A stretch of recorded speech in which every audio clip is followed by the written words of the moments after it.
Do you swear or affirm under penalty of perjury that the testimony you're about to give is true and correct to the best of your knowledge, information, and belief, so help you God? Let the record. Based on what you know today, Madam Secretary, were Renee Good and Alex Preddy domestic terrorists? Congressman, what happened in Minnesota in those two incidents was an absolute tragedy. Were they domestic terrorists, as you said to the country? My condolences to their families, because I know that their lives will never be the same after that happened. Is that an apology for what you said? We, in those incidents, offer as much information as we can from officers and agents on the ground in a chaotic scene that gets. I'll repeat my question, reclaiming my time. Based on what you know today, Madam Secretary, based on what you know today, were Renee Good and Alex Preddy domestic terrorists? As you know, there's ongoing investigations that are being led by the FBI. But you didn't wait for the investigation, did you? You didn't wait for the evidence. You proclaimed that they were domestic terrorists at the time. Why did you do that? And you didn't wait to attack our law enforcement. Why did you do that? We're going into a dangerous situation. Why did you call them domestic terrorists? Because our ICE officers and our HSI officers that day risked their lives to protect that scene. So evidence could be reclaimed. So it could be used in the investigation. Is it lawful for federal agents to shoot and kill a person for filming them on a public street? Yes or no? No. Okay. Is it lawful for federal agents to shoot and kill a person just because that person is lawfully carrying a holstered firearm under the Second Amendment in state law? No. And finally, yes or no, is it lawful for federal agents to shoot an innocent person or even a criminal suspect just for driving away from them, according to the Supreme Court? No. Okay. Well, I'm glad you got the law right, and I hope you would rethink what you said about two good, honest, faithful American citizens and what that means to their families when you say that as Secretary of Homeland Security. What about the officers in Buffalo who abandoned a barefoot blind refugee in the middle of a freezing night miles away from his home?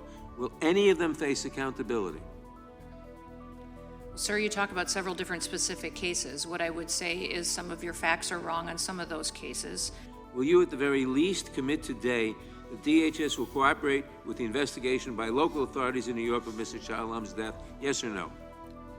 Which case are you talking about, sir? Shah Alam, the one who was We will released. certainly look at that, but I want you to know that the investigations... Will you cooperate with the local authorities? Yes or no? I don't conduct the investigations that are outside or within the umbrella of ICE and CBC. I'll take that as a no. The FBI leads these I'll take that as a no. investigations. Unfortunately, that has become a pattern we've come to expect in this administration.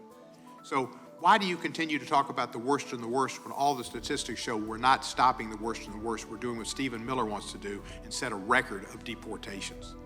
The worst of the worst, sir, I think you've offended the families behind me today with that Did comment. not intend to, and I think it's wrong for you to suggest it.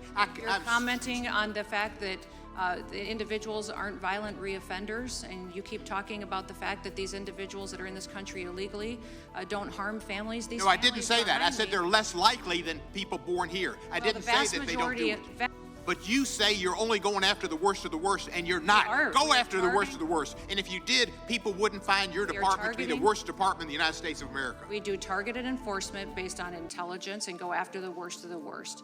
Your employees have regularly ignored court orders and lied to judges. Now you're covering up. And I just want to say, this conduct alone is impeachable.